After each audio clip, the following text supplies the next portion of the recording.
ANMR ನ್ಯೂಸ್ಗೆ ಸ್ವಾಗತ. ಚಿಂತಾಮಣಿ ನಗರದ ಎನ್ಆರ್ ಬಡಾವಣೆಯ ನಗರಸಭೆ ಕಚೇರಿಯ ಹಿಂಭಾಗದಲ್ಲಿರುವ ಗುರುಸ್ಪರ್ಶ ತಾಯಿ ಮತ್ತು ಮಕ್ಕಳ ಆಸ್ಪತ್ರೆಯಲ್ಲಿ ವಿಶೇಷ ಚಿಕಿತ್ಸಾ ಸೌಲಭ್ಯಗಳು ದೊರೆಯಲಿದೆ.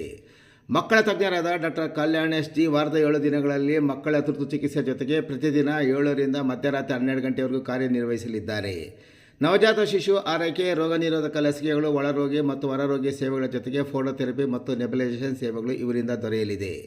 ಪ್ರಸೂತಿ ಮತ್ತು ಸ್ತ್ರೀ ರೋಗ ತಜ್ಞರಾದ ಡಾಕ್ಟರ್ ಯಶಸ್ವಿನಿ ಜಿ ರವರು ವಾರದ 7 ದಿನಗಳಲ್ಲಿ ಬೆಳಗ್ಗೆ 10 ರಿಂದ ಮಧ್ಯಾಹ್ನ 2 ಗಂಟೆ, ಸಂಜೆ 6 ರಿಂದ 9 ಗಂಟೆವರೆಗೂ ಕಾರ್ಯನಿರ್ವಹಿಸಲಿದ್ದು, ಬಂಜೆತನ ನಿವಾರಣೆ ಮತ್ತು ಲ್ಯಾಪ್ರೋಸ್ಕೋಪಿಕ್ ಸ್ಪೆಷಾಲಿಟಿ ತಜ್ಞರಾಗಿದ್ದು, ಇದರ ಜೊತೆಗೆ ಆಂಟಿನೆಟಲ್ ಕೇರ್, ನಾರ್ಮಲ್ ಡೆಲಿವರಿ ಮತ್ತು caesarean section, high risk pregnancy services, family planning service ಸೇವೆಗಳ ಜೊತೆಗೆ ಗೈನಕಾಲಜಿಗೆ ಸಂಬಂಧಿಸಿದಂತೆ ಅಡೋಲಸೆಂಟ್ ಪ್ರಾಬ್ಲಮ್, PCOD ಪ್ರಾಬ್ಲಮ್, ಗರ್ಭಶಸ್ತ್ರ ಚಿಕಿತ್ಸೆ, ಕ್ಯಾನ್ಸರ್ ಸ್ಕ್ರೀನಿಂಗ್, ಲ್ಯಾಪ್ರೋಸ್ಕೋಪಿ ಸರ್ಜರಿ ಸೌಲಭ್ಯ ಇವರಿಂದ ದೊರೆಯಲಿದೆ. ಆಸ್ಪತ್ರೆಯಲ್ಲಿ ಔಷಧಿ ಅಂಗಡಿಯ ಸೌಲಭ್ಯ, ಒಳರೋಗಿಗಳ ಸಾಮಾನ್ಯ ಮತ್ತು ವಿಶೇಷ ಕೊಠಡಿಗಳ ಜೊತೆಗೆ ಆಕ್ಸಿಜನ್ ಸೌಲಭ್ಯದ ಕೊಠಡಿ ಸಹ ದೊರೆಯುತ್ತಿದೆ.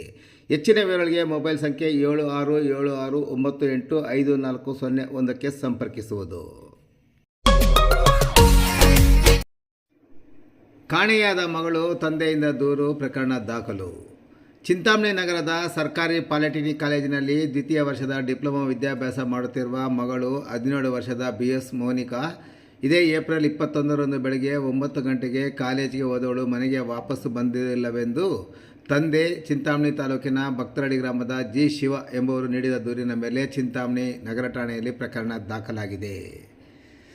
ತಾಲೂಕಿನ ಕಡಸೇನಹಳ್ಳಿ ಗ್ರಾಮದ SFS ಶಾಲೆಯಲ್ಲಿ 1ನೇ ತರಗತಿಯಿಂದ 5ನೇ ತರಗತಿಯವರೆಗೂ, 6ನೇ ತರಗತಿಯಿಂದ 10ನೇ ತರಗತಿವರೆಗೂ ಚಿಂತಾಮಣಿ ನಗರದ SFS ಶಾಲೆಯಲ್ಲಿ ಓದಿದ್ದು, ಹಾಲಿ ಚಿಂತಾಮಣಿ ನಗರದ ಸರ್ಕಾರಿ ಪಾಲಿಟೆಕ್ನಿಕ್ ಕಾಲೇಜಿನಲ್ಲಿ ದ್ವಿತೀಯ ವರ್ಷದ ಡಿಪ್ಲೊಮಾ ವಿದ್ಯಾಭ್ಯಾಸ ಮಾಡುತ್ತಿರುತ್ತಾಳೆ.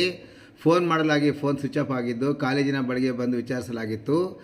ಏಪ್ರಿಲ್ 21ರಂದು ಮಧ್ಯಾಹ್ನ 3 ಗಂಟೆವರೆಗೂ ನನ್ನ ಮಗಳು ಕಾಲೇಜಿನಲ್ಲಿ ಲ್ಯಾಬ್ ಕ್ಲಾಸ್ ಮುಗಿಸಿಕೊಂಡು ಹೋಗಿರುವುದಾಗಿ ತಿಳಿಸಿರುತ್ತಾರೆ. ಮನೆಗೆ ಬಾರದೆ ಕಾಣೆಯಾಗಿದ್ದ ನನ್ನ ಮಗಳನ್ನು ನಮ್ಮ ಸಂಬಂಧಿಕರ ಮನೆಗಳಲ್ಲಿ, ಆಕೆಯ ಸ್ನೇಹಿತರ ಮನೆಗಳಲ್ಲಿ ಹುಡುಕಾಡಲಾಗಿ ನನ್ನ ಮಗಳ ಬಗ್ಗೆ ಯಾವುದೇ ಮಾಹಿತಿ ದೊರೆತಿರುವುದಿಲ್ಲ. ಇದುವರೆಗೂ ನನ್ನ ಮಗಳನ್ನು ಹುಡುಕಾಡಿಕೊಂಡು ಇದ್ದು, ಈ ದಿನ ತಡವಾಗಿ ಬಂದು ದೂರನ್ನು ನೀಡಿದ್ದು, ಕಾಣೆಯಾಗಿರುವ ನನ್ನ ಮಗಳನ್ನು ಪತ್ತೆ ಮಾಡಿಕೊಡಲು ನೀಡಿದ ದೂರಿನ ಮೇಲೆ ಚಿಂತಾಮಣಿ ನಗರ ಠಾಣೆಯಲ್ಲಿ ಪ್ರಕರಣ ದಾಖಲಾಗಿ ತನಿಖೆ ಮುಂದುವರೆದಿದೆ.